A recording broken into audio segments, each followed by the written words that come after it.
शुरू अल्लाह के नाम से जो बड़ा मेहरबान और निहायत रहम करने वाला है। हजरत इद्रीस अलैहिस्सलाम के ज़माने में इंसान बहुत बदअमल हो गए थे। फरिश्तों ने बारगाह इलाही में अर्ज किया कि अल्लाह इंसान बहुत बदकार है और ये खिलाफत के लायक नहीं है, इन्हें मजूर कर दिया जाए या कम अज कम खलीफा ये रहें और वजीर हम, ताकि हम इनके बिगड़े काम संभाल लें। रब ताला का इरशाद, हवा के इसको गुस्सा और शहवत दिया गया है जिससे ज्यादा गुनाह करता है। अगर ये चीज तुमको मिली तो तुम भी गुनाह करने लगो।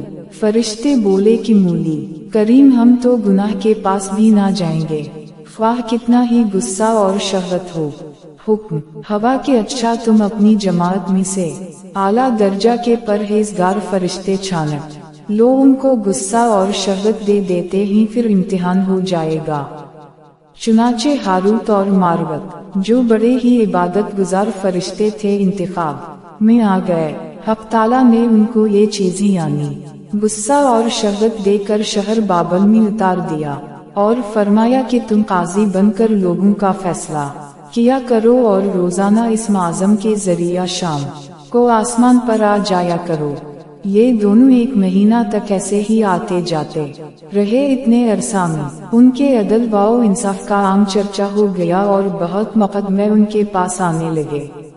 एक रोज एक निहायत हसीन व जमील औरत ने, जिसका नाम ज़ुहरा था, ये मुल्क फारिस की रहने वाली थी, उसने अपने खावनद के खिलाफ मुकदमा दायर किया। ये दोनों उसे देखते ही आशिक़ज़ार हो गए और इससे बुरे काम की ख्वाहिश की। इसने कहा, मेरा दीन कुछ और है और तुम्हारा दीन कुछ और इख्तिलाफ होते हुए ये नहीं हो सकता।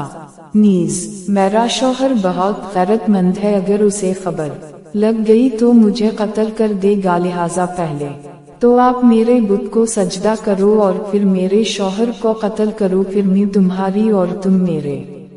इन्होंने इनकार कर दिया। वो चली गई मगर इनके दिल में इसके इश्क की आग भड़क गई।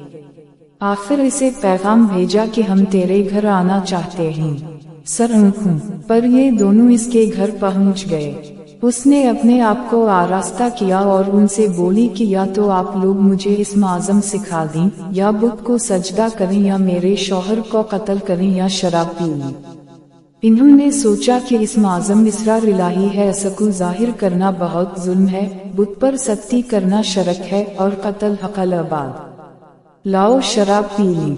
चुनाचे शराब पी ली। जब शराब पर पी कर मस्त हो गए, ज़ुहरा ने उनसे बुत को सजदा भी करवा लिया, अपने शौहर को कत्ल भी और इस आज़म भी पूछ लिया। ज़ुहरा तो इस आज़म पढ़कर सूरत बदलकर आसमान पर पहुंच गई। हक ताला ने उसकी रूह को ज़ुहरा सितारे से मुत्तसिल किया और इसकी शक्ल ज़ुहरा सितारा की तरह हो गई। जब उनका नशा उतरा तो ये इस आज़म भूल चुके थे और अपने किए पर नादिम व शर्मिंदा थे। हक ताला ने फरिश्तों से फरमाया कि इंसान मेरी तजली से दूर रहता है। ये दोनों शाम को हाजिर बारगाह होते थे, फिर भी शहवत से मगलूब होकर सब कुछ कर बैठे। अगर इंसान से गुनाह सरजद हो जाए तो क्या तज्जुब है। तमाम फरिश्तों ने अपनी खता का इकरार किया और जमीन वालों पर बजाय लअनतन करने के उनके लिए दुआए मग़फ़िरत करने लगे। फिर ये दोनों हजरत इद्रीस अलैहिस्सलाम की बारगाह में हाजिर हुए और शफाअत के तालिब हुए। आपने उनके हक़ में दुआए मग़फ़िरत की। बहुत रोज के बाद हुक्म इलाही आया कि उनको इख्तियार दी जाए कि ये या तो दुनिया में अज़ाब कबूल कर लें या आखिरत का। हजरत इद्रीस अलैहिस्सलाम ने इन्हें हुक्म रब ताला पहुंचाया। इन्होंने अर्ज किया कि या नबी अल्लाह, दुनिया का अजाब फानी और आखिरत का अजाब अबदाला आबाद तक बाकी रहेगा, हमको दुनियावी अजाब मंजूर है।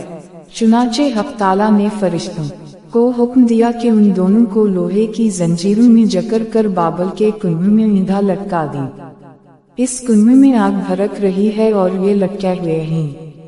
फरिश्ते बारी बारी से हर वक्त उनको कोड़े मारते हैं। सख्त प्यास से उनकी ज़बानें बाहर लटकी हुई हैं। ये अज़ाब क़यामत तक ऐसा ही शदीद रहने वाला। Please like and subscribe my channel for more Islamic information.